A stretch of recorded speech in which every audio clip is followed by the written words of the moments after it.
Nah, kasusnya anak Batak ini, ya nggak perlu digedein, nggak perlu masuk penjara harusnya si anak Batak ini, iya kan? Nggak harus masuk penjara. Kenapa? Karena yang anak Batak lakukan itu bukan penistaan agama. Ya sudah, pokoknya kasusnya anak Batak ini seharusnya nggak perlu diperbesar, saudara ya, nggak perlu sampai gimana. Harusnya anak Batak itu lepasin aja. Ya, tapi kalau apa perlu bakar Al-Quran apa gimana nih? Gimana Pak Santi yang saya perlu bakar Al-Quran nih? Kalau perlu bakar Al-Quran di belakang rumah besok tak bakal Al-Quran nanti saya. Hei, tahu nggak kalian undang-undang ITE? Andai kata hukum ditegakkan di negara ini, Julius yang ditahan, anak Batak harus dibebaskan demi hukum.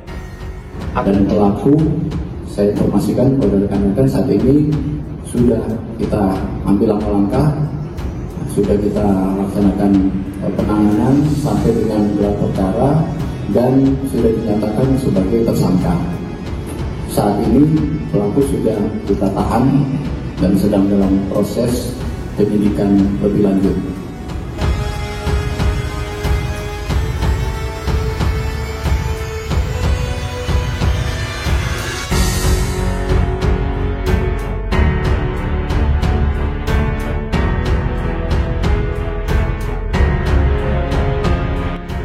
Assalamualaikum warahmatullahi wabarakatuh. Sahabat muslim dimanapun berada yang dirahmati Allah subhanahu wa ta'ala, beberapa hari yang lalu Paul Zhang sempat mengancam jika anak Batak tidak dilepaskan maka Paul Zhang akan membakar Al-Quran.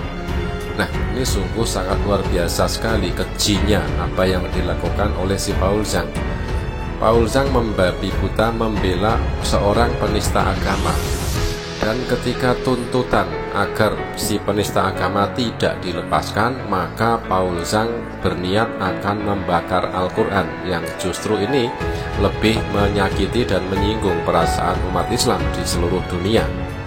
Dan juga Rudy Yohannes alias sang debater juga keluar-keluar, katanya demi tegaknya hukum di negara Indonesia maka Julius yang harus ditahan dan anak Batak harus dibebaskan demi hukum. Nah, itu juga keluar-keluar dari Rudy Yohannes alias sang debaters tersebut dalam membela si penista agama, membela si penghujat, yaitu AB anak Batak dalam nama channel YouTube-nya dan bernama asli Rudy Simamora. Oke sahabat, lalu bagaimanakah klarifikasi dari pihak yang berwajib mengenai kabar terbaru dari si Rudy Simamora alias si anak Batak ini? Mari kita simak video selengkapnya. Nah, kasusnya anak Batak ini, ya nggak perlu digedein, nggak perlu masuk penjara harusnya si anak Batak ini, iya kan? Nggak harus masuk penjara. Kenapa? Karena yang anak Batak lakukan itu bukan penistaan agama. Ya sudah, pokoknya kasusnya anak Batak ini seharusnya nggak perlu diperbesar, saudara ya, nggak perlu sampai gimana. Harusnya anak Batak itu lepasin aja. Ya, tapi kalau apa perlu bakar Al-Quran apa gimana nih? Gimana Pak Santi yang saya perlu bakar Al-Quran nih? Kalau perlu bakar Al-Quran di belakang rumah besok tak bakal Al-Quran nanti saya. Hei, tahu nggak kalian undang-undang ITE? Andai kata hukum ditegakkan di negara ini, Julius yang ditahan, anak Batak harus dibebaskan demi hukum. Saya tidak tahu bagaimanakah jalan pemikiran dari Paul Zhang dan Rudy Yohannes sang debaters ini. Sudah jelas-jelas si Rudy Simamora alias si anak Batak tersebut melakukan sebuah penghujatan terhadap Allah subhanahu wa ta'ala yang notabene adalah Tuhan yang disembah oleh umat Islam, melakukan sebuah penistaan agama di dalam videonya yang sudah dihapus, yang mana video tersebut adalah video monolog. Tidak ada debat di situ karena video tersebut video monolog alias si Rudy Simamora hanya koar-koar sendirian di dalam menghujat tersebut.